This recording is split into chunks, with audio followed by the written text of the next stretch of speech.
اللہ اللہ اللہ اللہ اللہ اللہ اللہ۔ السلام علیکم ورحمۃ اللہ وبرکاتہ۔ آواز ہی نہیں آ رہی سردی سے، مجھے بھی سردی ہو رہی ہے حقیقت میں، تو اس لیے میں کوشش کروں گا کہ جو ہے میں اپنے بیان کو، کلمات کو جو ہے مختصر کروں، اس لیے کہ سردی تو مجھے بھی ہو رہی۔ اللہ تبارک و تعالیٰ جو ہے آپ کے یہاں بیٹھنے کو قبول فرمائے۔ ان الحمد للہ نحمده ونستعینه ونستغفره ونؤمن به ونتوکل علیہ ونعوذ باللہ من شرور انفسنا ومن سیئات اعمالنا، من يهده الله فلا مضل له ومن يضلل فلا هادي له، واشهد ان لا اله الا الله وحده لا شريك له، واشهد ان محمدا عبده ورسوله، اما بعد فان خير الحديث كتاب الله، وخير الهدي هدي محمد صلى الله عليه وسلم، وشر الامور محدثاتها، وكل محدثة بدعة، وكل بدعة ضلالة، وكل ضلالة في النار۔ يا أيها الذين آمنوا اتقوا الله حق تقاته ولا تموتن إلا وأنتم مسلمون۔ يا أيها الناس اتقوا ربكم الذي خلقكم من نفس واحدة وخلق منها زوجها وبث منهما رجالا كثيرا ونساء، واتقوا الله الذي تساءلون به والأرحام إن الله كان عليكم رقيبا۔ يا أيها الذين آمنوا اتقوا الله وقولوا قولا سديدا يصلح لكم أعمالكم ويغفر لكم ذنوبكم، ومن يطع الله ورسوله فقد فاز فوزا عظيما۔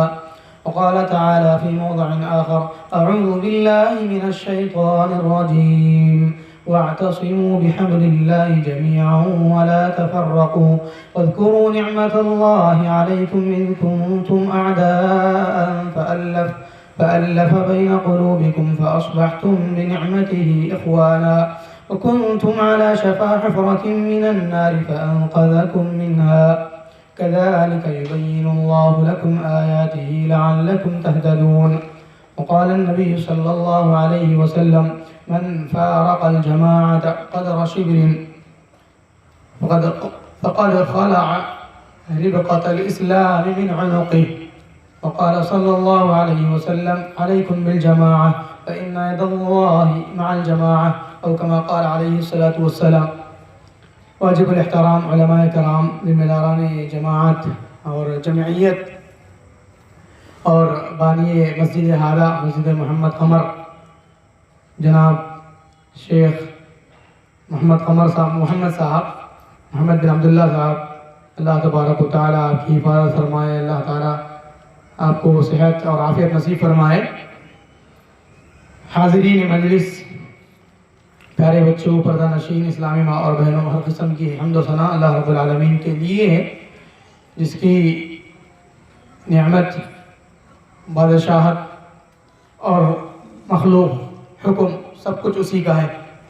بعد درود و سلام نازل ہو تمام انبیاء کرام پر، جن کو اللہ تعالیٰ نے کے بعد دیگر سروئے زمین پر بسنے والی انسانیت کی رشد و ہدایت کے لیے نبی اور رسول بنا کر بھیجتا رہا۔ اللہ تعالیٰ کی بے پایہ رحمتیں اور برکتیں نازل ہوں، بالخصوص ہمارے پیارے پیغمبر خاتم النبیین، سید المرسلین، امام الانبیاء، شافع محشر، ساقی کوثر، جناب محمد صلی اللہ علیہ وسلم کی ذات گرامی پر، آپ کے گھر والوں پر اور آپ کے آل اور اصحاب پر اللہ تبارک و تعالیٰ کی رحمتیں اور برکتیں نازل ہوں۔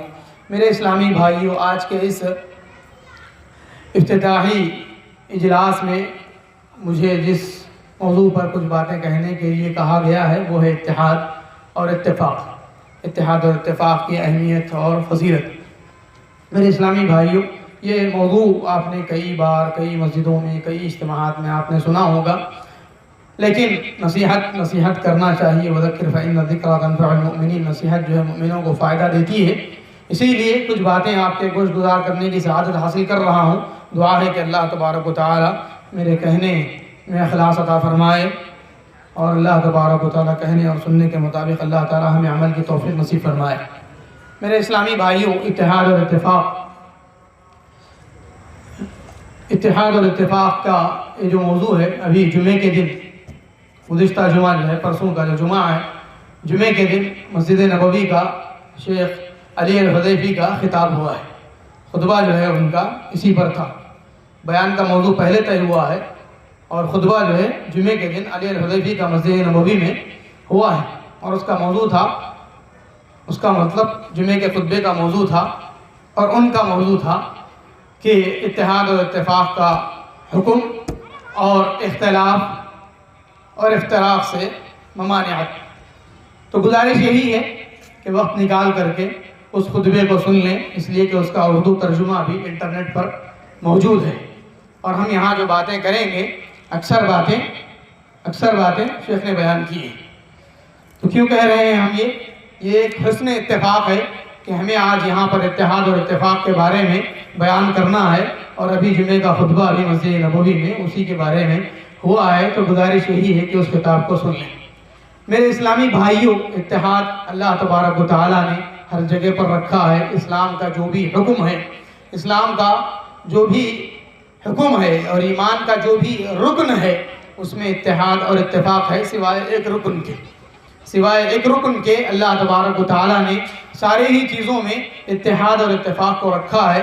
جیسے آپ نے خطاب سنا ابھی نماز کے بارے میں، اور نماز سے پہلے ہے ایمان کے بارے میں اللہ تبارک و تعالیٰ نے اتحاد رکھا ہے، اتفاق رکھا ہے، اس لیے کہ ہم سب، چاہے وہ رنگ، نسل، خاندان، قبیلے میں چاہے جتنا اختلاف رکھتے ہوں، لیکن کلمے کے بارے میں ہم سب متحد ہیں، ایمان کے بارے میں ہم لوگ سب متحد ہیں، ہم سب کا کلمہ ایک ہی ہے، چاہے وہ عرب ہو، عجم ہو، یا پھر ہمارے زبان میں امریکہ ہو، یورپ ہو، انڈیا ہو، چاہے کوئی بھی ملک کا رہنے والا ہو، اس کا کلمہ ایک ہے۔ اس اعتبار سے ہمارا کلمہ خود ہم کو اتحاد اور اتفاق کا حکم دیتا ہے کہ ہم متحد ہو جائیں اور متفق ہو جائیں، اس لیے کہ ہم سب کا کلمہ ایک ہی ہے۔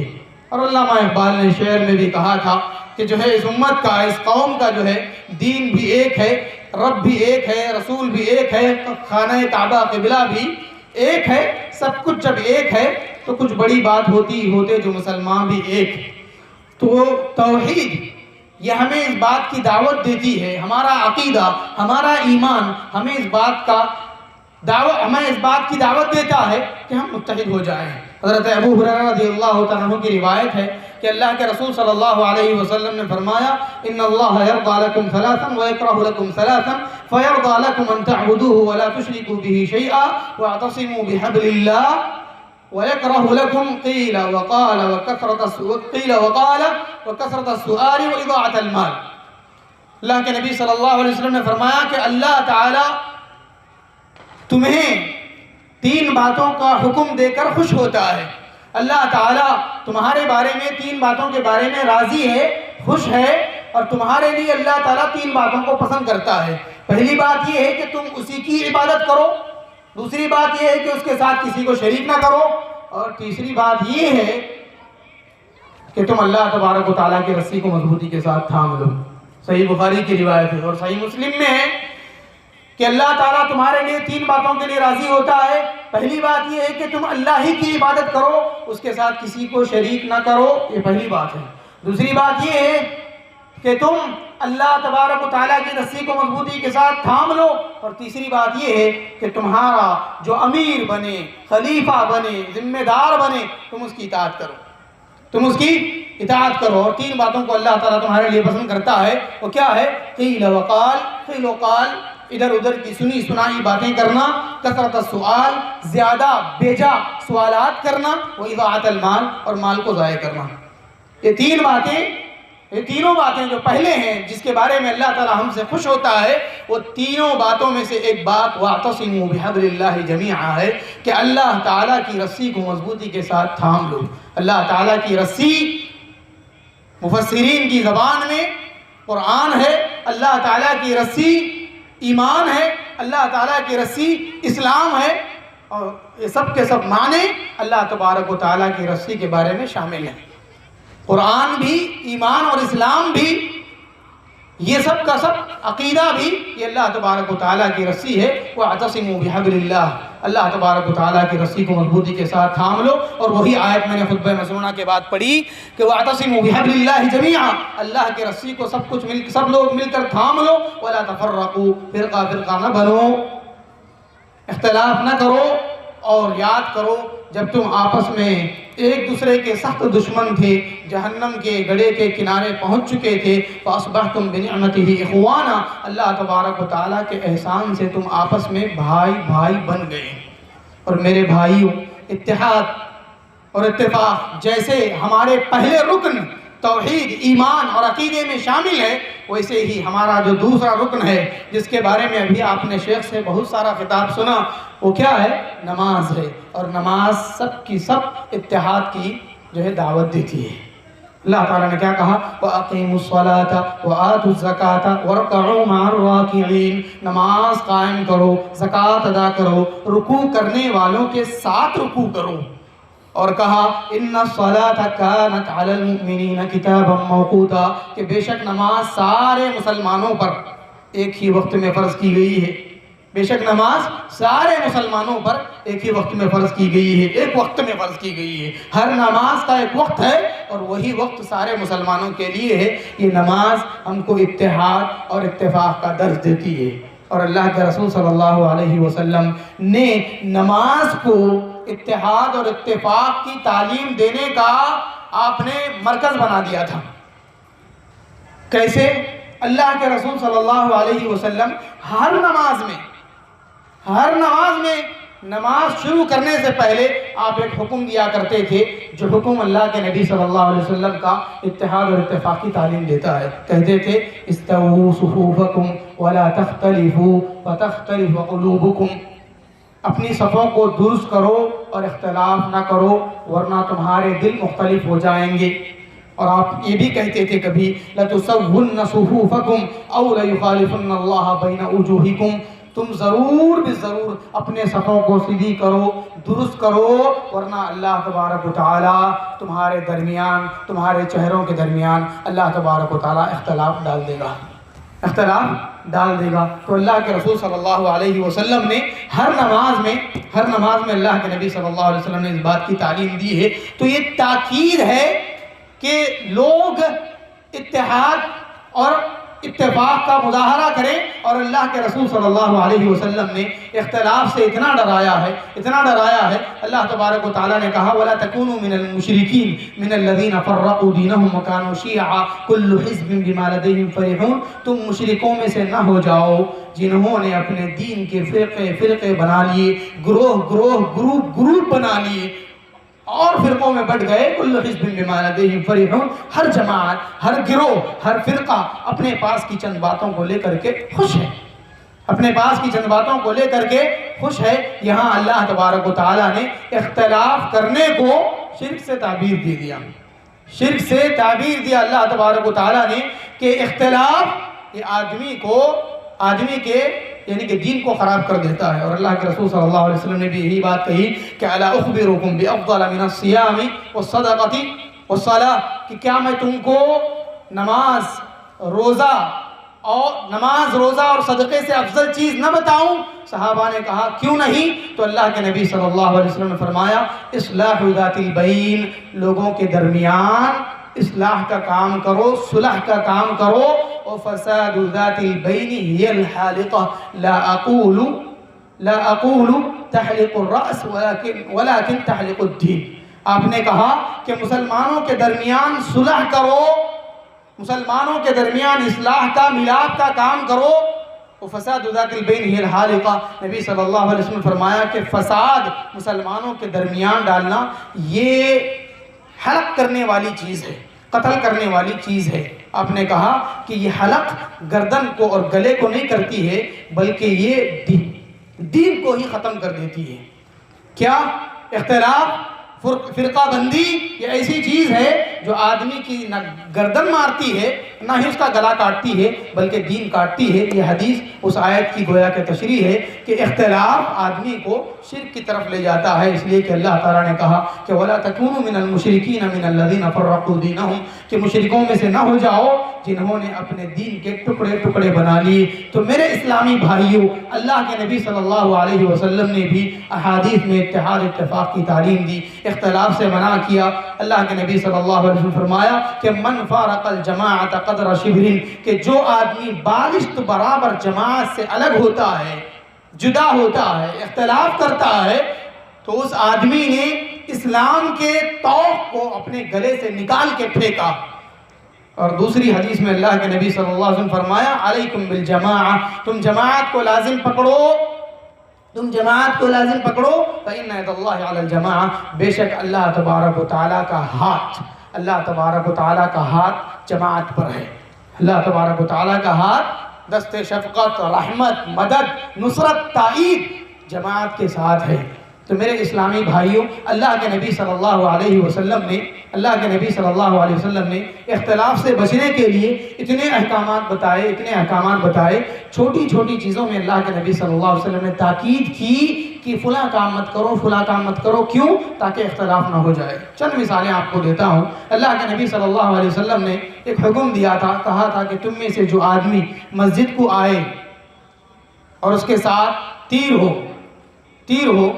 تو اس کو چاہیے کہ وہ تیر کی نوک کو پکڑے، کہیں ایسا نہ ہو کہ کسی مسلمان کو جو ہے تکلیف پہنچائے، اور اللہ کے نبی صلی اللہ علیہ وسلم نماز کے بارے میں اللہ کے نبی صلی اللہ علیہ وسلم نے کیا کہا تھا؟ ابھی آپ نے سنا کہ ایک رخ یہ ہے جو رخ آپ نے سنا ہے، ایک دوسرا رخ ہم بیان کر رہے ہیں۔ اس سے اعتراض کرنا مقصود نہیں ہے، بلکہ اسی کا دوسرا رخ ہم بیان کرنا چاہتے ہیں کہ نبی صلی اللہ علیہ وسلم نے مسلمانوں کے درمیان اتحاد اور اتفاق کو برقرار رکھنے کے لیے، لوگوں کو پابند بنائے رکھنے کے لیے، جماعت بندی کے لیے اللہ کے نبی صلی اللہ علیہ وسلم نے کتنی تاکید کی ہے، اس کا اندازہ لگائیے کہ ایک طرف آپ نے سنا ابھی علماء سے کہ عوام نماز اگر لمبی ہو جائے تو اعتراض کرتے ہیں، کچھ بے جا اعتراضات ہوتے ہیں اور حقیقت میں وہ بے جا اعتراضات ہوتے ہیں۔ وہیں پر دوسرا رخ دیکھیے کہ اللہ کے نبی صلی اللہ علیہ وسلم نے نماز کے بارے میں امام کو بھی سرزنش کی تھی۔ آپ نے حضرت معاذ بن جبل رضی اللہ تعالیٰ عنہ کا واقعہ مشہور ہے، جابر بن عبداللہ رضی اللہ تعالیٰ عنہ راوی ہیں، صحیح بخاری کی روایت ہے کہ حضرت معاذ بن جبل رضی اللہ تعالیٰ عنہ نے ایک دن نماز پڑھائی، انہوں نے نماز میں سورہ بقرہ شروع کر دیا، اور سورہ بقرہ 2.5 پارے کی سورت ہے۔ اس دوران ایک آدمی صف سے الگ ہوتا ہے، الگ ہو کر کے الگ نماز ادا کر لیتا ہے، ہلکی سی نماز ادا کر لیتا ہے اور واپس ہو جاتا ہے مسجد سے۔ اس بات کا علم حضرت معاذ بن جبل رضی اللہ تعالیٰ عنہ کو ہوتا ہے، تو حضرت معاذ بن جبل رضی اللہ تعالیٰ عنہ اس آدمی کے بارے میں کہتے ہیں کہ وہ منافق ہے۔ اب یہ سارا کا سارا واقعہ اللہ کے نبی صلی اللہ علیہ وسلم کو جب معلوم ہوتا ہے تو آپ کیا کہتے ہیں؟ آپ کہتے ہیں، آپ نے نہ اس آدمی کو کہا نہ کسی کو کہا، بلکہ کہا کہ افتان انت یا معاذ، کہ اے معاذ کیا تم لوگوں کو فتنے میں ڈالنا چاہتے ہو؟ ہلا صلیت بسبح اسم ربک الاعلی والشمس وضحاها، کہا کہ کیا تم لوگوں کو فتنے میں ڈالنا چاہتے ہو؟ تم نے سبح اسم ربک الاعلی کیوں نہیں پڑھائی؟ تم نے والشمس وضحاها کیوں نہیں پڑھائی؟ والضحا کیوں نہیں پڑھایا؟ تم نے مختصر صورتوں پر تم نے کیوں اکتفا نہیں کیا؟ اس کے بعد اللہ کے نبی صلی اللہ علیہ وسلم نے اس آدمی سے پوچھا کہ تم نے ایسا کیوں کیا؟ تو انہوں نے کیا کہا تھا کہ انہوں نے کہا تھا کہ اے اللہ کے نبی صلی اللہ علیہ وسلم، ہم لوگ کام کرنے والے لوگ ہیں، مزدور طبقہ ہے ہمارا، ہاتھ کا کام کرتے ہیں اور ہم تھکے ہارے رہتے ہیں۔ انہوں نے سورہ بقرہ کی تلاوت شروع کر دی تو میں نے نماز الگ سے پڑھ لی اور میں گھر چلا گیا۔ تو اللہ کے نبی صلی اللہ علیہ وسلم نے کہا تھا کہ جو ہے کیا تم لوگوں کو نفرت دلانا چاہتے ہو یا لوگوں کو فتنے میں مبتلا کرنا چاہتے ہو؟ نماز کو طویل کرنا مطلوب ہے، لیکن اس کے باوجود بھی نبی صلی اللہ علیہ وسلم نے لوگ کہیں نماز سے نفرت نہ کریں، جماعت کی پابندی کہیں لوگ نہ چھوڑ دیں، اس لیے اللہ کے نبی صلی اللہ علیہ وسلم نے کھلے طور پر ان کو کہا کہ تم نے سبح اسم ربک الاعلی والشمس وضحاها کیوں نہیں پڑھائی تم نے؟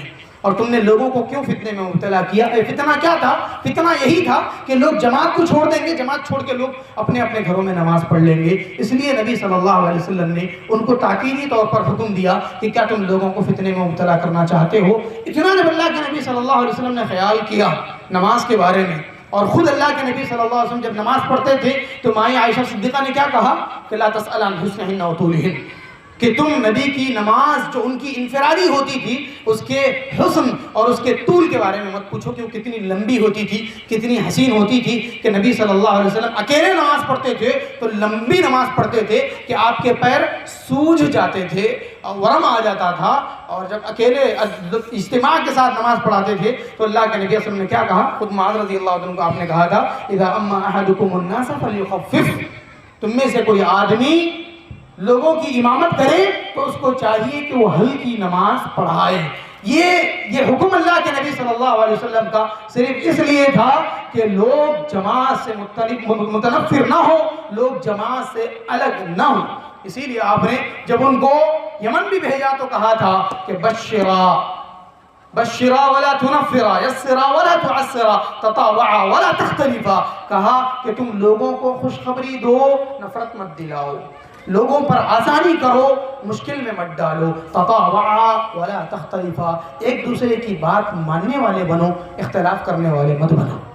اور دونوں کو گورنر بنا کر کے بھیج رہے ہیں اللہ کے نبی صلی اللہ علیہ وسلم، معاذ بن جبل، ابو موسیٰ اشعری رضی اللہ عنہ، دونوں گورنر ہیں اور دونوں کو کہہ رہے ہیں بشارت دو، خوشخبری دو، لوگوں کو اچھی باتیں سناؤ، نفرت مت دلاؤ، آسانی کرو، تکلیف میں لوگوں کو مت ڈالو، تطاوعا، ایک دوسرے کی بات مانو، ولا تختلفا، اختلاف مت کرو۔ تو میرے اسلامی بھائیوں، اختلاف مذموم ہے، چاہے وہ کسی بھی چیز کے لیے ہو، اختلاف مذموم ہے، چاہے وہ کتنے بڑے مقصد کے ساتھ کیوں نہ کیا جائے۔ کیسے؟ اللہ تبارک و تعالیٰ نے اتحاد کو کیا کہا ہے پتہ ہے؟ اتحاد اتنا قیمتی ہے کہ اللہ تبارک و تعالیٰ نے کہا کہ وَأَلَّفَ بَيْنَ قُلُوبِهِمْ لَوْ أَنفَقْتَ مَا فِي الْأَرْضِ جَمِيعًا مَا أَلَّفْتَ بَيْنَ قُلُوبِهِمْ وَلَكِنَّ اللَّهَ أَلَّفَ بَيْنَهُمْ إِنَّهُ عَزِيزٌ حَكِيمٌ، کہ اللہ تعالیٰ نے ان کے دلوں کے درمیان الفت ڈال دی، محبت ڈال دی۔ لو انفقت ما فی الارض جمیعا، اگر تم زمین میں جو کچھ ہے اگر اس کو تم خرچ کر دیتے، ما الفت بین قلوبہم، تو آپ ان کے درمیان الفت محبت نہیں ڈال سکتے تھے، ولیکن اللہ الف بینہم، لیکن اللہ تبارک و تعالیٰ نے ان کے درمیان الفت ڈالی، محبت ڈال دی۔ جو لوگ 1000 روپے کے لیے، 2000 کے لیے، 50,000 کے لیے، 1 لاکھ کے لیے، 1 کروڑ کے لیے مسلمانوں کے درمیان اختلاف ڈالتے ہیں، وہ جان لیں کہ وہ فقیر ہیں، وہ جان لیں کہ وہ بھکاری ہیں، اور وہ جان لیں کہ وہ غدار ہیں۔ اس لیے کہ اللہ تبارک و تعالیٰ نے کہا کہ الفت اور محبت یہ زمین کے سارے خزانوں سے بھی زیادہ قیمتی ہے۔ تمہارے 1 کروڑ اور 1 لاکھ کس چیز کی، کس کام کی؟ اس لیے کہ اللہ نے کہا لو انفقت ما فی الارض جمیعا، زمین میں جو کچھ ہے، جو کچھ ہے اس میں ساری چیزیں آ جاتی ہیں، ساری چیزیں آ جاتی ہیں، ساری چیزوں کو تم خرچ کر لیتے تو الفت نہیں ڈال سکتے تھے۔ اور آج حال یہ ہے کہ میں اپنے گھر کے لیے، اپنے کاروبار کے لیے، میں اپنے ایک پلاٹ کے لیے لوگوں کے درمیان اختلاف ڈالتا ہوں، اپنے مقصد کو حاصل کرنے کے لیے میں لوگوں کے درمیان اختلاف ڈالتا ہوں، 50,000 1 لاکھ کے لیے اختلاف ڈالتا ہوں، نعوذ باللہ۔ اللہ تبارک و تعالیٰ ہماری حفاظت فرمائے۔ وہ لوگ جو سیاسی، سماجی مقصد کوئی بھی ہو لیکن مسلمانوں کے درمیان اختلاف نہ ڈالیں، اختلاف نہ پیدا کریں، اس لیے کہ مسلمانوں کا اتحاد یہ زمین کے سارے خزانوں سے بھی زیادہ بہتر ہے۔ اور اللہ تبارک و تعالیٰ نے جس کو دولت دی تھی ساری دنیا کی، اور اس کی خزانے کی چابیاں اونٹنیاں اٹھاتی تھی، اس کو علماء نے کیا نصیحت کی تھی؟ کیا کہا تھا اس کو؟ 4 چیزوں کی نصیحت کی تھی، اس میں سے ایک نصیحت کیا تھی؟ کہا تھا کہ وَلَا تَبْغِ الْفَسَادَ فِي الْأَرْضِ إِنَّ اللَّهَ لَا يُحِبُّ الْمُفْسِدِينَ۔ وقت کی کمی کی وجہ سے 4 نصیحتیں ہیں، آپ قارون کا واقعہ پڑھ لیجئے۔ کہا تھا کہ وَلَا تَبْغِ الْفَسَادَ فِي الْأَرْضِ، زمین میں فساد مت کرو، زمین میں فساد مت کرو۔ کیوں؟ اس لیے کہ تم مالدار ہو، کیوں؟ اس لیے کہ تم مالدار ہو۔ شیخ علی الحذیفی نے یہ آیت نہیں، ایک اور بات انہوں نے کہی کہ آدمی جو ہے اختلاف کا جو شکار بنتا ہے وہ دنیا کی زینتوں کی وجہ سے بھی آدمی اختلاف پیدا کرنے والا بنتا ہے، انتشار کا شکار ہوتا ہے۔ وہ کیسے کہ آدمی دنیا کو پانے کے لیے، دنیا کو حاصل کرنے کے لیے آدمی لوگوں کے درمیان اختلاف ڈالتا ہے، اور اللہ کے نبی صلی اللہ علیہ وسلم نے کہا کہ یہ دنیا مچھر کے پر کے برابر بھی نہیں ہے، اگر یہ مچھر کے پر کے برابر بھی ہوتی تو کافر کو اللہ تبارک و تعالیٰ ایک گھونٹ بھی پانی نہیں پلاتا، اور ایسے مچھر کے پر کے برابر کی دنیا کے لیے ہم لوگ مسلمانوں کے درمیان اختلاف ڈالتے ہیں، اختلاف پیدا کرتے ہیں، تو یہ کتنی مذموم چیز ہے۔ اور اسی طریقے سے یہ آیت اللہ تبارک و تعالیٰ نے کہی کہ آدمی دنیا کی زیب و زینت کی وجہ سے، آرائش مال و دولت کی وجہ سے اختلاف کرتا ہے، اختلاف نہ کرے۔ اور اسی طریقے سے باطل کا اقرار کرنا، باطل کو ماننا، باطل پر اڑے رہنا اور باطل کو پھیلانا، یہ بھی اختلاف کا سبب ہے۔ وہ چیز جو قرآن سے ثابت ہے، وہ چیز نبی کی حدیث سے جو چیز ثابت ہے، نبی کی سنت سے، صحابہ کے اثر سے، آثار سے جو چیز ثابت ہے وہ حق ہے، اس پر عمل کرنے والا ایک آدمی ہی کیوں نہ ہو، وہ حق ہے، وہ امت ہے، وہ جماعت ہے، یہی حق ہے۔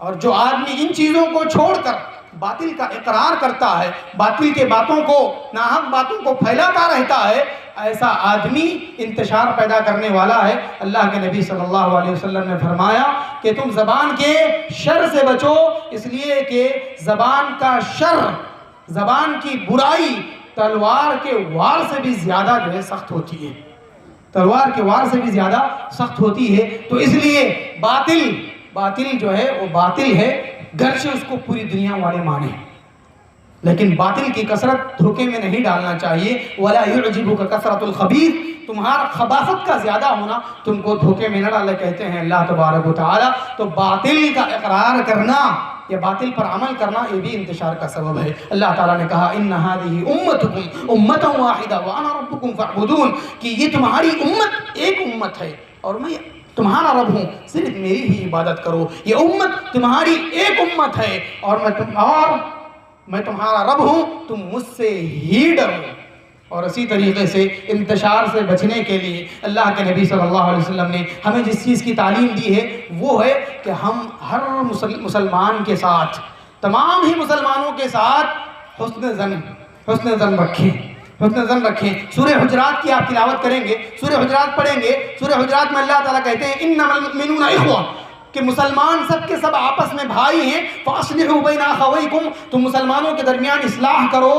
اس کے بعد اللہ تعالیٰ چند گناہوں کو گناتے ہیں اور اس سے منع کرتے ہیں، وہ جتنے گناہ ہیں، حافظ ابن حجر رحمہ اللہ نے فرمایا کہ اللہ تبارک و تعالیٰ نے وہاں جتنے گناہ بتائے ہیں، کیا؟ بدگمانی نہ کرو، غیبت نہ کرو، ایک دوسرے کو طعنہ مت دو، برے القاب سے، برے ناموں سے مت پکارو، جاسوسی مت کرو، چغلی مت کھاؤ، یہ سب اللہ تبارک و تعالیٰ کہتے ہیں۔ اس سے اللہ تعالیٰ یہ سبق دینا چاہتے ہیں کہ آدمی اگر مسلمانوں کے درمیان اتحاد و اتفاق چاہتا ہے، صلح کرنا چاہتا ہے، اصلاح چاہتا ہے، تو اس کو چاہیے کہ وہ لوگوں کے ساتھ اچھا گمان کرے، ان کا ٹھٹا مذاق نہ بنائے، برے ناموں سے ان کو نہ پکارے، غیبت نہ کرے، جاسوسی نہ کرے، ٹوہ میں نہ لگے۔ کونوا عباد اللہ اخوانا، نبی صلی اللہ علیہ وسلم نے فرمایا کہ المسلم اخو المسلم لا یظلمہ ولا یخذلہ، کہ مسلمان کا بھائی ہے، نہ وہ اس پر ظلم کرتا ہے، نہ وہ اس کو ذلیل کرتا ہے، نہ وہ اس کی غیبت کرتا ہے، نہ وہ اس آدمی کے پیٹھ پیچھے غیبت کرتا ہے۔ اس کے بعد اللہ کے نبی نے کہا کونوا عباد اللہ اخوانا، اللہ کے بندے بھائی بن کر رہو۔ المؤمن للمؤمن کالبنیان یشد بعضہ بعضا، ایک مسلمان دوسرے مسلمان کے لیے دیوار کی طرح ہے، دیوار کا ایک پتھر دوسرے پتھر کو طاقت دیتا ہے۔ اور آپ نے کہا مثل المؤمنین فی توادہم وتراحمہم وتعاطفہم کمثل الجسد الواحد اذا اشتکى منہ عضو تداعى له سائر الجسد بالسہر والحمى، کہ سارے مسلمانوں کی آپس کی رحمت، نرمی اور پیار اور الفت کی مثال ایک جسم کی طرح ہے۔ جسم کے ایک حصے کو تکلیف پہنچتی ہے تو سارا جسم رات بھر جاگتا ہے اور اس کی گرمی کو محسوس کرتا ہے۔ تو ہمیں ایسا ہی بننا چاہیے۔ اور میں نے کہا کہ برا گمان نہ کریں، حسن ظن رکھیں۔ امام شافعی رحمۃ اللہ علیہ فرماتے ہیں کہ من اراد ان یقضی اللہ له بالخیر فلیحسن الظن بالمسلمین، جو آدمی چاہتا ہے کہ اللہ تعالیٰ اس کے ساتھ خیر کا معاملہ کرے تو اس کو چاہیے کہ وہ مسلمانوں کے ساتھ اچھا گمان رکھے۔ اچھا گمان رکھے. اگر ہم اللہ تعالیٰ کے پاس اپنے لیے خیر چاہتے ہیں، بھلائی کا فیصلہ چاہتے ہیں، تو ہم مسلمانوں کے ساتھ اچھا گمان رکھیں، اچھے گمان کے ساتھ ہی رہیں، چاہے کچھ بھی ہو جائے. حضرت عمر رضی اللہ تعالیٰ عنہ نے بھی اپنی خلافت میں بہت ساری چیزوں سے منع کیا تھا. اس میں بھی خاص کر جاسوسی ٹوہ میں لگنے سے منع کیا تھا. اور کچھ ایسے بھی ہیں جنہوں نے کہا کہ ایک آدمی جو ہے تم سامنے دیکھ بھی رہے ہو تو ہو سکتا ہے کہ تم غلط دیکھ رہے ہو، تمہاری آنکھوں کو جھٹلا دو، لیکن ایک مومن کے ساتھ بدگمانی نہ کرو. آج بہت سارے ہمارے تعلقات جو خراب ہوتے ہیں وہ صرف ڈیپینڈ کرتے ہیں بدگمانی پر، کہ ہم نے نہ اس سے بات کی، نہ اس سے کچھ تحقیق کی، اور ہم نے اس کے بارے میں اپنے دل میں ایک فیصلہ کر لیا، اور یہی چیز اختلاف کا سبب بنتی ہے. تو اس لیے ہمیں چاہیے کہ ہم مسلمانوں کے اتحاد کے لیے کوشش کریں، محنت کریں، اور اپنے آپس کے ذاتی مفادات کو بالائے طاق رکھیں. بالائے طاق ہمیشہ سنتے ہیں آپ. ابھی ہدیہ تشکر ادا کریں گے نا تو اپنی مصروفیات کو بالائے طاق رکھ کر، بالائے طاق سمجھتے ہیں آپ لوگ؟ بالائے طاق، بالائے طاق ہمیشہ کہا جاتا ہے. یہ لفظ ہدیہ تشکر میں بھی کہا جاتا ہے، بالائے طاق رکھ کر. بالائے طاق کا کیا مطلب ہے؟ بالائے طاق کا مطلب ہوتا ہے وہ جگہ جہاں پر آج ہماری قرآن رکھی ہوئی ہے، اس کو بولتے ہیں بالائے طاق. اپنی مصروفیات کو بالائے طاق رکھ کر آپ نے جلسے میں جو ہے شرکت کی. مطلب کیا؟ پوری مصروفیات کو آپ نے چھوڑ کر کے آپ یہاں پر آئے. جیسے ہم پورے قرآن کو چھوڑ کر کے طاق میں رکھ دیے، طاقوں میں سجایا جاتا ہوں، وہ طاق ہے. بالا مطلب اوپر کا طاق، جہاں پر ہم نے قرآن کو رکھا ہوا ہے اس کو نیچے لائیں، اس کو نیچے لائیں. تو یہ بالائے طاق اپنے ذاتی مفادات کو بالائے طاق رکھ کر کے مسلمانوں کے درمیان اتحاد کے بارے میں سوچیں، اتفاق کے بارے میں سوچیں، اور اختلاف سے بچیں. اور یاد رکھیں کہ اللہ تبارک و تعالیٰ اتحاد اور اتفاق انعام کے طور پر دیتا ہے. وہ انعام کب ہوتا ہے؟ وَأَطِيعُوا اللَّهَ وَرَسُولَهُ وَلَا تَنَازَعُوا فَتَفْشَلُوا وَتَذْهَبَ رِيحُكُمْ وَاصْبِرُوا إِنَّ اللَّهَ مَعَ الصَّابِرِينَ. اللہ کی اطاعت کرو، رسول کی اطاعت کرو، آپس میں اختلاف نہ کرو، ورنہ تم بزدل ہو جاؤ گے اور تمہاری ہوا اکھڑ جائے گی. صبر کرو، بے شک اللہ تبارک و تعالیٰ صبر کرنے والوں کے ساتھ ہے. یہ آیت ہمیں اتحاد اور اتفاق کا معیار بتاتی ہے، کسوٹی بتاتی ہے کہ معیار، پیمانہ کیا ہے. اتحاد اور اتفاق کا پیمانہ، اسٹیج کیا ہے؟ وہ اللہ تعالیٰ کی اطاعت ہے، رسول کی اطاعت ہے. اور اس سے جتنا دور ہوتے جائیں گے اتنا اختلاف کرتے جائیں گے. اور اللہ تعالیٰ نے کہا یا ایھا الذین آمنوا اطیعوا اللہ واطیعوا الرسول واولی الامر منکم فان تنازعتم فی شیء فردوه الی اللہ والرسول. کہ اے ایمان والو، اللہ کی اطاعت کرو بغیر کسی شرط کے، رسول کی اطاعت کرو بغیر کسی شرط کے. بغیر کسی شرط کا مطلب ہوتا ہے بغیر چوں اور چرا کیوں اور کیسے کے سوال کے اللہ کی اطاعت کرو، رسول کی اطاعت کرو، اور تم پر جو امیر خلیفہ بنایا جائے اس کی اطاعت کرو. فَإِن تَنَازَعْتُمْ، جب تم اختلاف کر بیٹھو، فَرُدُّوهُ إِلَى اللَّهِ وَالرَّسُولِ، تو اس کو اللہ کی طرف لوٹا دو، رسول کی طرف لوٹا دو. إِن كُنتُمْ تُؤْمِنُونَ بِاللَّهِ وَالْيَوْمِ الْآخِرِ، اگر تم کو اللہ پر اور آخرت کے دن پر ایمان ہے تو اس کو اللہ اور اس کے رسول کی طرف لوٹا دو. ذَلِكَ خَيْرٌ وَأَحْسَنُ تَأْوِيلًا، یہ بہتر ہے اور انجام کار کے اعتبار سے یہ بہت ہی حسین بھی ہے. تو میرے بھائیوں، اللہ کی اطاعت کیجئے، رسول کی اطاعت کیجئے. اللہ تبارک و تعالیٰ کا کلام، اللہ کے رسول صلی اللہ علیہ وسلم کی حدیث ہمارے لیے اتحاد و اتفاق کا سب سے بڑا سبب، ذریعہ اور معیار ہے. اللہ تعالیٰ سے دعا ہے کہ اللہ تبارک و تعالیٰ ہماری کہی ہوئی اور سنی ہوئی باتوں پر عمل کی توفیق نصیب فرمائے. اللہ تبارک و تعالیٰ مسلمانوں کے درمیان اتحاد اور اتفاق پیدا فرمائے. اللہ تبارک و تعالیٰ ہمیں اختلاف، فرقہ بندی اور انتشار سے اللہ تعالیٰ ہم سب کی حفاظت فرمائے. اللہ تعالیٰ سے دعا ہے کہ جو لوگ مسلمانوں کی صفوں میں کسی بھی ذریعے سے، جاسوسی سے یا کسی بھی ذریعے سے اختلاف کرنا چاہتے ہیں، اپنے مکر و فریب سے اختلاف پیدا کرنا چاہتے ہیں، اللہ ان کے مکر اور فریب اور ان کی جاسوسی کو اللہ تعالیٰ انہی کے اوپر الٹ دے، اور اللہ تبارک و تعالیٰ ان کی چالوں کو انہی کے اوپر اللہ تبارک و تعالیٰ کر دے، اور اللہ تعالیٰ ان کی چالوں کے شر کو اللہ تعالیٰ انہی کی طرف موڑ دے. اور اللہ تبارک و تعالیٰ ہم تمام کے دلوں میں آپس میں محبت اور الفت پیدا فرمائے. آمین. صلی اللہ تعالی علی خیر خلقہ محمد وعلی آلہ واصحابہ اجمعین برحمتک یا ارحم الراحمین. الحمد للہ رب العالمین. Allah